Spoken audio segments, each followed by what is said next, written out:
अस्सलामुअलैकुम स्टूडेंट्स। आज हम एक्सरसाइज 2.6 करेंगे। उससे पहले कुछ बेसिक फार्मूलाज हैं, algebraic formulas.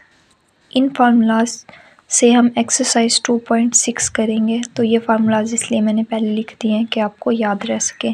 a+b² is equal to a² plus b² plus 2ab।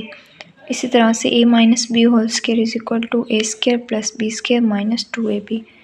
a² minus b² is equal to a minus b into a plus b।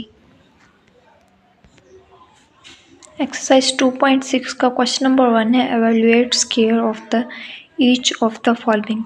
इसका first part है 53 का आपने स्क्वायर फाइंड करना है।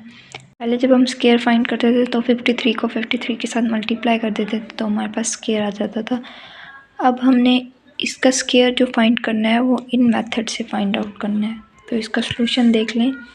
53 है, इस 53 को हम लोग 50 प्लस 3 लिख सकते हैं। 50 में 3 को ऐड करेंगे तो 53 हो जाएगा। अब इसका हमने स्क्वायर फाइंड करना है, तो 53 का स्क्वायर, इसी तरह से हमने 53 को किसके इक्वल किया था, 50 प्लस 3 के। तो 50 प्लस 3 का स्क्वायर, अब ये हो गया a प्लस बी का स्क्वायर। जैसे यहाँ पे है a प्लस बी का स्क्वायर, तो ये भी सेम उसी तरह से हो गया a प्लस बी। ये a है और ये b है। अब हमने इसका स्क्वायर ओपन करना है, तो यहाँ पे मैंने इसका लिख दिया कि a plus b square is equal to a² plus b² plus 2ab।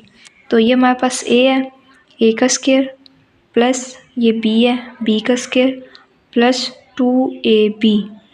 अब 50 का हम स्क्वायर लेंगे तो कितना आ जाएगा, 2500। 3 का स्क्वायर 9 और इनको जब मल्टीप्लाई करेंगे तो 300। इसको हम सिंप्लीफाई करेंगे।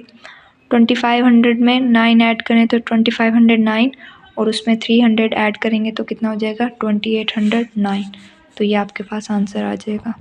इसी क्वेश्चन का सेकंड पार्ट है 77 का भी आपने स्क्वायर फाइंड करना है। तो 77 को मैं लिख सकती हूँ 80 माइनस 3। 80 में से 3 माइनस करें तो 77 आ जाएगा। अब हमने इसका स्क्वायर फाइंड करना है, तो यहाँ भी स्क्वायर और यहाँ भी स्क्वायर। अब ये है a minus b whole square. तो a minus b whole square का ये फार्मूला है, a minus b square is equal to a² plus b² minus 2ab। ये हमारे पास a है और ये b है। अब इसका फार्मूला ओपन करते हैं, जैसे यहाँ पे लिखा हुआ है a² यानी 80 का स्क्वायर प्लस b² 3 का स्क्वायर माइनस 2a। हमारे पास 80 है और b क्या है, 3। इसको सिंप्लीफाई करेंगे, 80 का स्क्वायर क्या हो जाएगा, 6400 और 3 का स्क्वायर 9। इसको इसके साथ मल्टीप्लाई करेंगे तो कितना हो जाएगा, 160। 160 को 3 के साथ मल्टीप्लाई करेंगे तो 480 हो जाएगा। इसको सिंप्लीफाई करेंगे, 6400 में 9 ऐड करेंगे तो 6409 और उसमें से 480 को सब्ट्रैक्ट करेंगे तो आपके पास आंसर आ जाएगा 5929। सेम इसी मेथड से क्वेश्चन नंबर 3 और 4 सॉल्व होगा। इस क्वेश्चन नंबर 1 के सारे क्वेश्चन भी इसी मेथड से सॉल्व होंगे। इसका जो क्वेश्चन नंबर 2 है वो भी इसी मेथड से सॉल्व होंगे। उसमें ये वाला फार्मूला यूज़ होगा, a minus b whole square is equal to a² plus b² minus 2ab।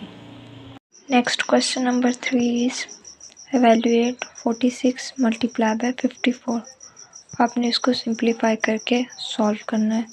तो इसके लिए जो आज फार्मूला हम यूज़ करेंगे वो ये वाला है, a² minus b² is equal to a minus b a plus b।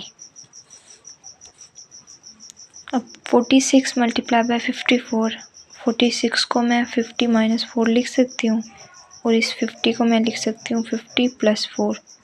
अब ये देखें कि a और b दोनों माइनस हो रहे हैं और यहाँ पे a और b दोनों क्या हो रहे हैं, प्लस। तो ये सेम इस जैसा फार्मूला बन गया। तो हम इसको अब क्लोज कर देते हैं क्योंकि ये फार्मूला ओपन है, a² माइनस b²।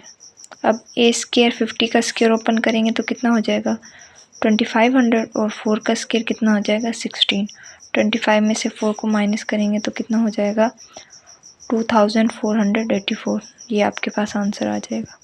इसी तरह से पार्ट 4 इसी क्वेश्चन का 0.96 मल्टीप्लाई बाय 1.04, इन दोनों को मल्टीप्लाई करके सॉल्व करना है।